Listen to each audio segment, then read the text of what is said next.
Okay, our rundown lasted July 31st. We're going into that August one when I've already seen it. People start giving up on summer. It's a half glass empty. There's still all of August. September's great.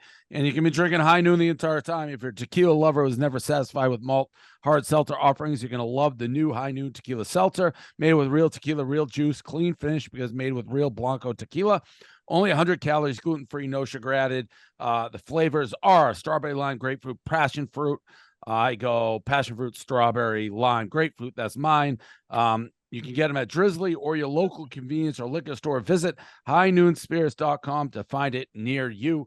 Good news, Saratoga. I figured that I didn't think I had them. The Post Bar in Saratoga, they do sell High Noon, so that's good. Let's get right into the topics. Big fight weekend. We had one of the bigger boxing matchups in a long time with Errol Spence and Terrence Crawford. Crawford just demolished him. And then we had a big UFC fight. Dan looks like he's a hostage situation almost when I look up at the darkness. I'm in a bus. I'm in the Grit Week bus. I'm on the RV on. I can sit on the toilet. Ugh. What is that? Ugh. I mean, just the imagery of Big Cat on the toilet for the rundown is just, not the best. It is a better vibe. It's better view. Where'd you go? Yeah. I'm on the toilet. And then we had UFC, friend of the program / somebody who's threatened to beat me up, and I don't know who else he's threatened to beat up. Justin Gaethje beat Dustin Port. Yeah, he's the one. I forgot. Yeah, Oh shit. He's the one who's best friends with the war. Correct. Yeah. Got it. Yeah. So he had a big win. I think he was on the downside of the downslope of his career. If you don't remember, he got mad about Paddy the Baddy that we were saying fight of the night after Paddy the one. He came at us saying we're disgraced. We could be better. We said maybe you shouldn't hang out with warlords. He said that never happened. People started posting pictures of the trip. And then he basically said, if I see you, I'm going to beat the fuck out of you. So that's how that went, which he could, by the way. That's not saying anything. Oh, no that kick. Yeah, that kick was fucking insane. Did you watch both fights or just that fight?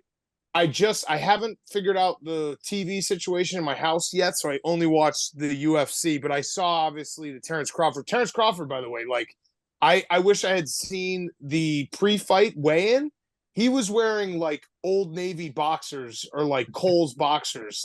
You never see that. You always see guys in the tight ones. He was wearing old school Paul Gazinski boxers. Huh. That meant that he was going to kick the shit out of him. You want to talk about bad imagery?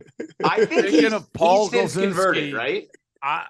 No. I think he joined the regular world. I want to say he did. I thought I saw a tweet at one point saying because he's usually old school in that, and there is no more disturbing imagery of Paul Glazinski floating around in loose boxes and the plan cherries, like cherries or something. He buys them at Spencer Gifts. Disgusting, absolutely disgusting. With that bald head, nobody sees him with his bald head and those. Makes me fucking. But that's what Terrence Crawford was wearing. I don't know if you can pull up a picture, Dave, but he was literally wearing those boxers in the weigh-in. You don't show up in those boxers unless you know you're going to kick the shit out of someone. And he dominated that fight start to finish. We couldn't even stay up. Elio and I were on. First of all, I went on the biggest heater I've ever had, horse gambling. But we just were betting every single race all day long. So I was almost out. I watched the fights after. And the leg kick. UFC, it's crazy because that Spencer Crawford a very anticipated fight. It's crazy when you really sit back that UFC, they just never stop fighting. Boxing happens, then you got to wait 6 months, a year for another one. UFC is just every fucking weekend. Mm-hmm. Yeah. I don't know. I know it was a big deal in the boxing world, but when I saw some of that hype that this was supposed to be the best boxing match ever. Well, because you never get two guys who are basically still in their prime and still undefeated. It just never happens because which again speaks to what UFC having them under contract. Although, are you guys I think, Dan, this is maybe more because I don't think Kevin's as big a fight guy. Like, are you at all interested in the Jake Paul Diaz fight? I'll watch it. Oh, yeah. I'll watch it. Yeah, I'll watch it. Like, because I think that Nate Diaz will knock him out, so I'll watch it. I don't know they will. It's like supposedly the numbers are going to be big for it, but I forgot it was even. Like, it's good. It's refreshing to have a fight like Spence Crawford, where it's like actual fighters. And a real fight. Not. Yeah. But like even, from a casual point of view, I thought the Wilder Fury fight had way more hype and way more heavyweights always will. For the best. Yeah, like when they were calling it the best fight ever, I was like, I mean, I've heard of these guys. I'm super casual, but for it to to get into that territory where casual fans are watching, I didn't realize that those guys had the juice like that. Yeah, and they don't have the Fury. I mean, Fury he's an entertainer as much as when you combine that, when you are the heavyweight and you're an entertainer and everything. And it took Fury, by the way, a little bit. Like when he beat Klitschko, where people are still like, who is? And he's a giant. So heavyweights always have that advantage. Yeah, a heavyweight fight, a big heavyweight fight is still like at the pinnacle of like sporting events. So will you then be interested in the Fury versus the MMA guy? Ngannou? Yes. Yeah. That to me, Dan's frozen. That to me will all determine how much. That one, I think Fury will. To me, that reminds me of Mayweather against McGregor, and Mayweather can probably take him out whenever he wants. What is this? Yeah. Oh, hold on. I think I gotta do this right now. Hello.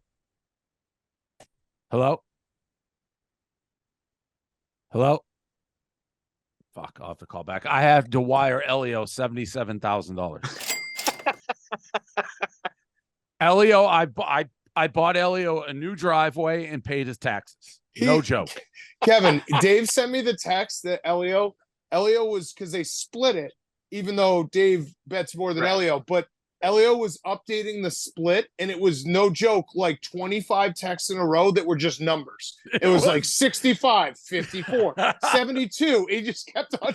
What happened was we ran out. It's like when Elio and I go, it's all cash. It keeps it pretty simple, pain in the ass to bet. But we ran out of cash and went back to my house, and then we started winning on my account. So math became like a gigantic factor of what we was doing. He was just sitting there doing math the entire time. And then he's like, I'll be back in 2 weeks with 10 grand when he just won all my bets, by the way, all my bets. So 70 grand. So he literally got, I'm paying him $77,000. And I know he said it. He's like, I'm getting my driveway and my taxes. Dude, you're always pretty generous with your money, but the deal you have with Elio is one of the cooler things a buddy has ever done. And he takes advantage of it. Like, yeah, I was gonna say it's not really Dave doing, it's more Elio doing. Elio is I asked him, like, because he keeps coming up to Saratoga every weekend. So I'm like, your wife just doesn't care. And he's like, no, she's okay. It's because it's his job. Like, he's coming home with tens of thousands of dollars. It's his paycheck. And the thing again that makes it so unfair is I know I was just wiring him 77,000. He'll come up next week and he'll say he only has like $8 grand cash because he takes it and he gets his driveway done. He does his taxes. He takes what I give him, spends it, and then says he's broke. Elio's wife gives him a kiss on the way out the door. It's like, go get Dave's money again. Yeah, that's exactly. Hard day at work, honey. That's exactly what it is. This just broke. The new NBA crew. It's going to be Doc Rivers, Doris Burke, Mike Breen. So they got rid of Van Gundy. They're demoting, what's his name? Mark Jackson. Mark Jackson. My brain is off. I think this crew will be, first of all, if you have Mike Breen, it can't be that bad because he's so good. Right. I think this crew will be pretty good. I love Doris Burke. I've seen some people chirping her. I mean, Van Gundy was awesome. So dude, I don't.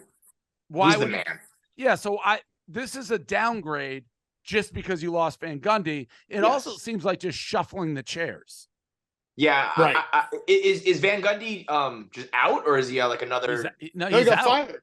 Yeah. He got fired. But like, is he gonna? So he's not on any broadcast right now. He's not. No. I would scoop the shit out of him if I was another. But it makes no sense. Why would you like Doc Rivers? Can't be cheap. No, and he's not. unless you're thinking to yourself, like, we're Right. not going to be able to replace Van Right. Gundy.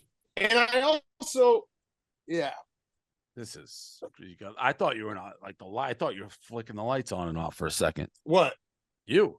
I forgot No, you're I'm driving. in the You're back of a driving. You're bus driving. that's Yeah, moving. yeah. Yeah. Yeah, I get it. I get it. It took me a No, second. I have a Van Gundy take. I have a Van Gundy take. I like Van Gundy, but I do think that at the end of his run, he got a little too like annoying about all the complaining. Like it was, one of those things where he had been doing the job for so long, he just was complaining constantly about the rules, about the flops, all that stuff. It got a little tiresome.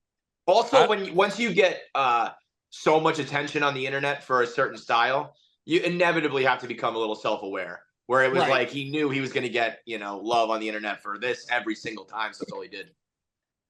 Next up, this was a big. It's like off-road right now. Dude, that's what I'm talking about. You guys have been on this RV. It's like No, I know. There's no smooth ride on this RV. Will Compton versus Expedia. So he was going back and forth. So Will Compton's on vacation, taking his trip, I think, to Italy or Europe. He booked the plane tickets through Expedia, and then the airline had no record of the tickets. He was going on and on and on. I tweeted out, I was such in horse world. I think Compton may be the last person to know you can't book a European trip with Expedia. Like we've had it with the Michigan State thing, Dan, a couple of years ago, where there's just no record. I will say it's shocking when he texted me on the side and he was stunned. He's like, I didn't know Expedia worked like that. Like there are people who do not get that there's, I'd say, a 3% chance of a calamity when you book with them, but it may go up when you start going like overseas or connecting flights, high traffic weekends. Like when I remember my honeymoon, I did not book through Expedia. I booked directly with Air Italia, and we had 2 first-class seats as a honeymoon. They moved us, and like, tough luck. Flying to Europe, all that shit's always on the table. Will, not real. He's almost like one of these athletes that, he was probably highly recruited in Nebraska. Nebraska, he's in a cocoon. Then he's in the pros. He has no real life skills. He leaves the table before the bill. Like, I love Will. He's a great guy. But it's almost like when I got Hank. It's like he just had no life skills. He doesn't really get how the world works yet. It's fascinating to see it as it moves. He's like, oh, my God, Expedia. Oh, my God, you got to wait till the bill is paid. Yeah. It's crazy. He texted me. And the first thing I replied was like, dude, why didn't you can't hear me? Now it can. Can you not hear me? He texted me asking for my help. All right, fuck it. Forget it. Will's an idiot. The thing is, Will's an idiot. The beauty of Expedia, by the way, you can't get to them.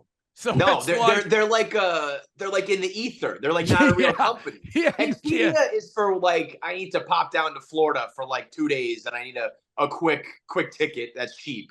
Not like a 2-week European vacation. That has to be a real person, a real company, direct with but I will say, I don't know what's going on with the airlines in general the last like month or two. Nobody can fly successfully, no matter if it's domestic, abroad. Something's going on. I don't know if it's the aliens or what, but nobody is getting on any flight flying anywhere right now. I will say, COVID.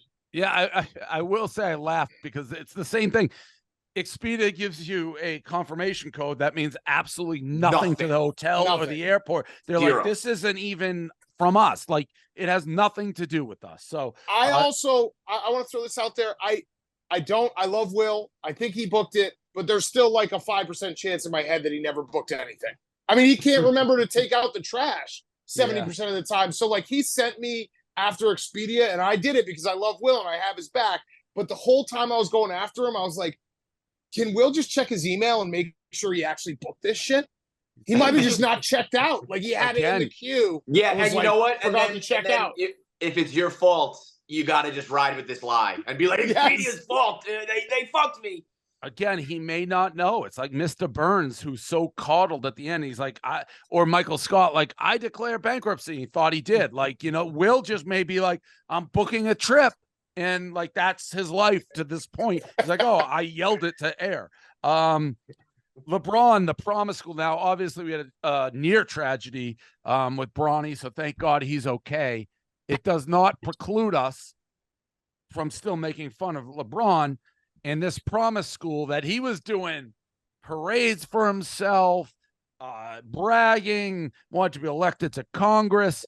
Comes out today that not one kid at this school has passed the 8th grade math requirement. They're giving all this money 3 years to Bronny's school, and these kids are further from their goal than if they just went to a normal public school system. I hate to say, I know he's going through a lot, and sports aside, obviously we want Bronny to be okay, but we got to now investigate him in this school fully. How upset are you that there's this little Bronny thing hanging over you that you have to put the disclaimer out? I'm not because upset. You would be having a fucking party right now. No, listen, the Bronny thing's as scary as it gets. You two are, you have kids, so God bless you for kids. Anyone can have them, but I can't imagine as a parent. Except for you. Anything. I don't want him, Kevin. That was beautifully said, Dave. Beautifully said. I can't imagine anything scarier than that. And obviously, you think Len Bias, Hank Gathers, all these. So just thank God he's okay. But one thing doesn't equate to the other, and we truly have to investigate this promise school. The biggest story here, the biggest story to me is the fact that it's 3 years. That tells me that LeBron's yes men are so scared of telling him there's a problem. They were just like, well, no, they'll pass next year. We'll be fine. And then they got to 3 years, and they're like, LeBron, we might have a problem here. We got to say something. It is almost so fantastically unbelievable how not one kid. They said none. Not one. And you usually, no matter how bad the school is, you have one kid who's a genius. Who's just a smart, right. Yeah, exactly. Crazy.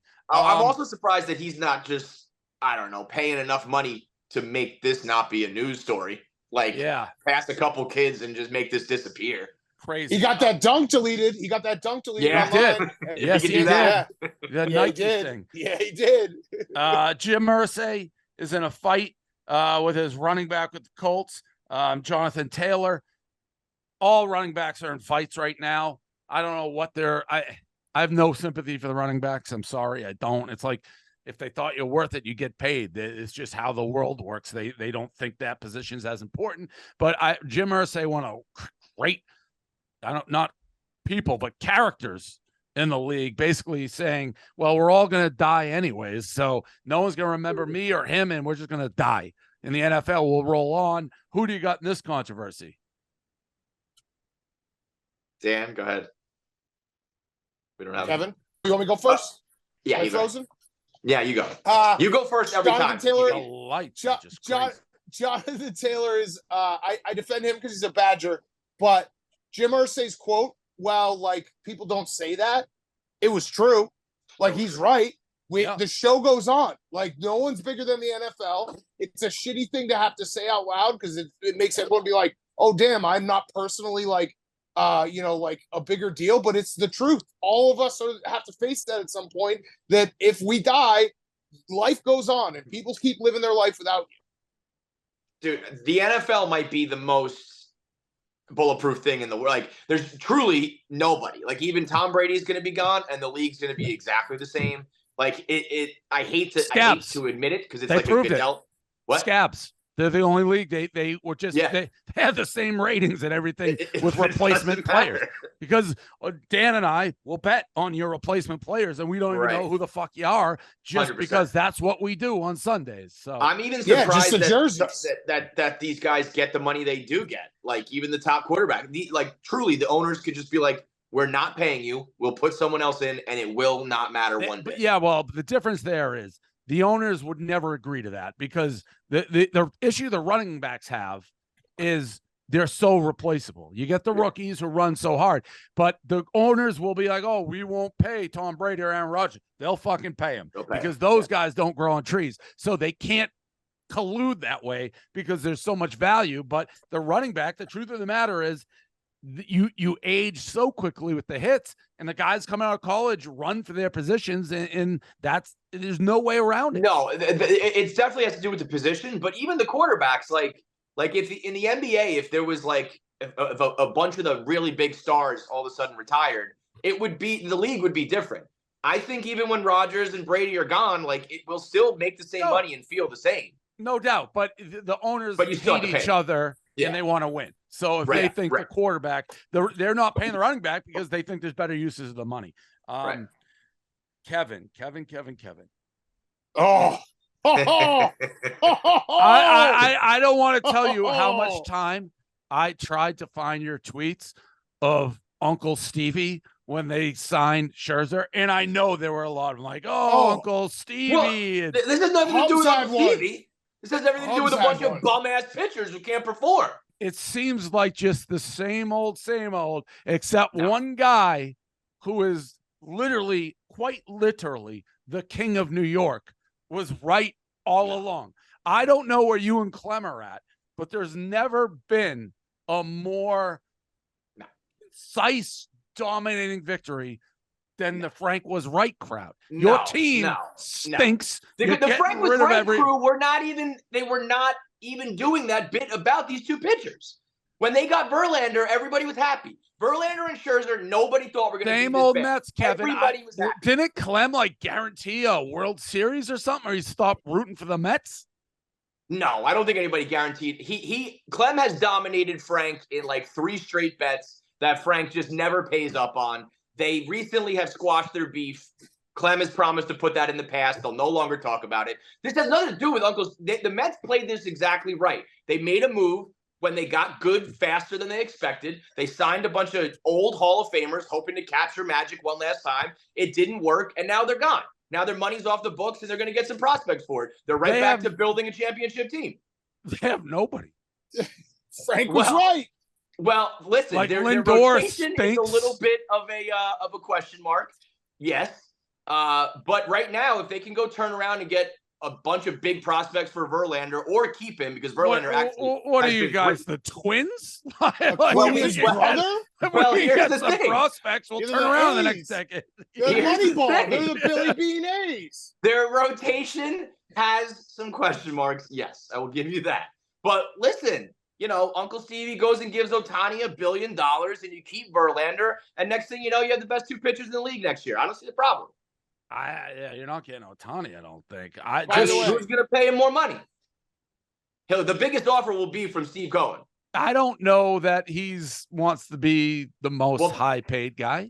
That's up to him. I'm just saying the most money. Why would you want to come to this franchise? Why? They're cursed. Everything Frank said about them is right. Yeah, well, listen, the guy who one day turns it around. How do you feel when you see Frank walking through these stadiums and hat tip and they're rolling out the red carpet? Franco in a Yankee Stadium is disgusting. Like, why would he lower himself to those fucking that disgusting rat hole? I would never for his team. No. You don't go to Yankee Stadium with that human filth. But everywhere he goes. Like, the only thing that I've seen that I think makes any sense for the Mets this year is where Frank sits at Mets Stadium. They should start selling those as the Frank Experience section, where you get in that section and you're in the splash zone. You're in the splash zone. Yeah. Have you heard about let him go to work? Worded letter he got? Oh yeah, the Mets sent him a letter or something. Oh yeah, Kevin. So we all had our ceremony where we burned something to do with this season, college football style, to exercise the demons. And Frank burned his WBC jersey, which, by the way, was very funny. Getting him to part with that, he was like, "I do really like that jersey. I don't know, man. I kind of like that one." But he burned it in the parking lot of our tailgate, and it got quite a bit of attention. And he got, "Hey, if you ever do that again, you'll be banned for life from Citi." By the way, I like Stevie Cohen. I get it. Powerful guy. God knows how he's made his money. He's got a lot of it. If he tried to ban the tank from Shea Stadium, that place would burn to the ground. Like, again, it's always on fire. Citi Field catches on fire like once a year. If Frank was banned, it would be burning in ashes right now. Kevin, so I saw the video of Frank talking to the season ticket guys. I don't think it ever went public, and it was vintage Frank, because they were like scolding him, and they're like, "You gotta, you can't burn stuff. You gotta watch your language." Frank's like, "All right." And then at the end of it, the guy was like, "Can I do anything for you, Frank?" And he was like, "Yeah." The Mets logo behind home plate is blue this year. And I just watched this video. He's talking to like some 25-year-old ticket rep. And he's like, "Can you get the logo changed?" And he was dead serious. Dude, if you recall, they changed it in 22 and they were great. And then they changed it back in 23. You don't do things like that. I almost believe that his first request when we ever talked to him, did they take away like the red, white, and blue awnings for opening day or something? And he wanted those back. Yeah, he wanted the bunting back for opening day. Listen, it's his world. He is legitimately the king of New York. It's like Seinfeld couldn't have written a character into existence for like New York City like him. It's crazy. Do you think, one last thing, do you think there's a world, maybe not Ohtani, but a high-priced free agent thinking about going to the Mets, and he's like, "Well, I don't want to deal with Frank." Yeah, do you think that? I think that could happen at some point. Dude, we've already gotten confirmation that the Braves, the Yankees, like all the teams we hate love Frank. They're like, we love to watch his videos whenever we beat your team. So we're basically like, "Frank, you are a mascot for the Atlanta Braves right now. Stop." And he just won't do it. So I mean, I don't know if someone would make their full decision. But I bet you like a PR person somewhere goes, "Do you want to deal with Frank the Tank? Do you want to deal with Frank Fleming?" The fact that that's on the radar is pretty ridiculous. I didn't see the whole thing, but it looked like Dan Marino said he was a fan of the Tanks. Ouch. But guess what? That changes today. That changes today. I start following because of you. That's good. Hey, Frank is a character. What? Yeah. He has he's a Dolphins fan. Yeah, he had a picture of him, and I think Marino's like, "I never like followed Barstool. I'm gonna start following it now because I'm a Frank fan." Who knows? He got fans in strange places. It confirmed what we thought, that Dan Marino completely blacked out his interview with Pardon My Take because it did not go well. Yeah, it did not go well. All right, quick break from the rundown. I'm in the back of the Grit Week bus, and we're brought to you by Pardon My Cheesesteak. Use code GRIT for 20% off. You can get out Uber Eats, Grubhub, DoorDash. Pardon My Cheesesteak, get the fries, get the brownie bites, get it all. Use code GRIT, 20% off this week on Grit Week for Pardon My Cheesesteak. Go check it out right now. We've perfected the cheesesteak. You can tell by my chin. Don't clip that. No one clip that. Use code GRIT for 20% off Pardon My Cheesesteak. This guy, Mack Hollins, he's a wide receiver for the Raiders or the Seahawks. Who's he play for?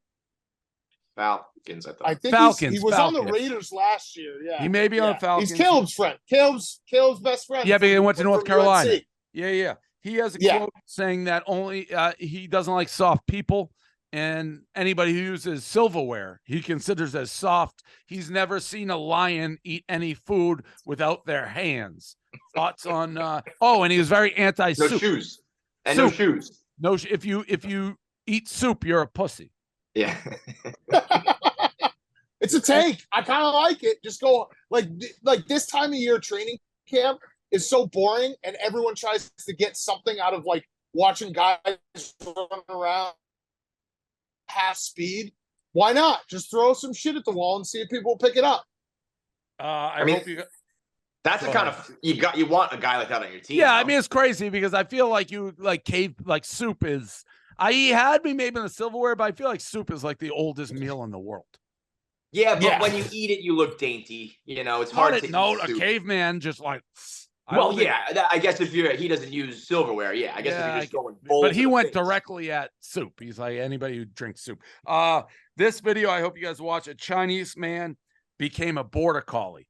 All time. If this was like a few years ago, he'd be Internet Hall of Fame. This guy he paid like $20,000 to become a dog. He looked exactly like a dog. You know those people where it's like this guy got $100,000 of surgery to look like Justin Bieber and it never works? This is the best $20,000 ever spent. He looks like a fucking border collie. Looks exactly like. I like he had a quote like he doesn't tell his friends because they won't understand his decisions or something to that effect. I don't. No like fucking kidding. I think it would hurt walking around your hands and legs, but fuck, it was a crazy old school video. We'll just keep going since Dan got frozen. This Jeopardy answer, this fast and the point. Wait, I'm here. I'm back. I'm back. I'm back. I'm back. Did you want to talk about the border collie? Am I back? Yes. Yeah. The dude, the part of it where he was like, none of his friends even know, that's bullshit. You don't just become a fucking dog and none of your friends know Well, that that's your why life goal was to be a dog. That's what he said. He said they wouldn't understand it. I could see. Yeah, I but think you that they let know that he's the out. weird guy. But I No, think you keep let your that out. You let that out every now and then. You're like, oh, look at that dog. Wouldn't it be cool to be a dog? And you're like, what the fuck? This final one, this Jeopardy answer. It's not anything. Every time I watch it, I laugh. I don't know why. It's like the Homer Simpson man gets hit nuts with football. But the question was like, what football game, what holiday is played on this day? But the football game like had to be moved because the holiday in the 20th of December. And she just answered football. I don't know why. It was just like, did funny. You see the other one? The track and field one? No. They said this woman holds the world record for this track and field event at 4 minutes and 12 seconds. And she said the 50-yard dash. Also idiotic. Same woman? I think so. Yeah, the girl in the middle, right? And then Ken Jennings was like, I think most of us could run a 50-yard dash faster than 4 minutes. It is nuts how when you get a sports question, Jeopardy people just shrivel. Nothing. Yeah. Crazy. Yeah. That's it. The Corn Ferry, obviously, this weekend. It's an interesting event because no one would ever watch it otherwise. I did see a lot of the highlights of Kirk and Jake Marsh going at it. I laughed every time. Some rigs. So good. That duo, I could watch forever. That Kirk was like, you're so bad at this, Jake. And Jake's just like, you're such a loser. Fishburne's caddy talked to him this morning at the range.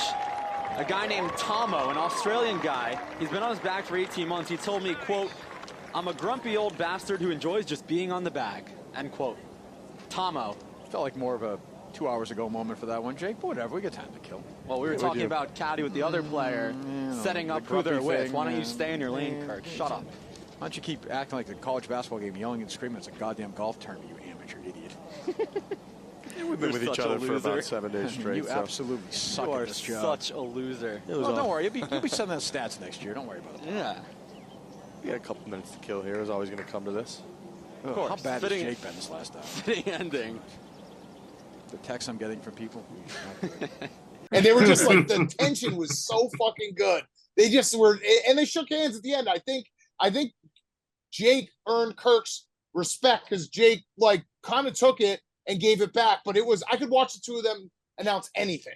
I think that was like a game changer, man. I mean, foreplay has like changed golf already, but that's sort of like the turtles on the course and the guys being like roaming reporters and out in the field. I mean, that was if golf embraces more of that, it will be better for their sport. Did Riggs get hair surgery? I'm pretty sure that's so. But I think that's open. I think that's out there. Is it? He looked very different. Not necessarily in a good way. Yeah, well, I mean, it's better than that one infamous picture. So it's got to be my better favorite. That's my favorite. You're talking about the baby in the hockey uniform. Yeah, that's my favorite. I mean, it can't get worse than that. So I can get tears in my eyes just thinking about that picture. All right, that's everything. Dan, enjoy. Oh, wait. Hang on. What? Did we do I don't know if this has happened yet. Did we do White Sox Dave Velcro? Oh, The best.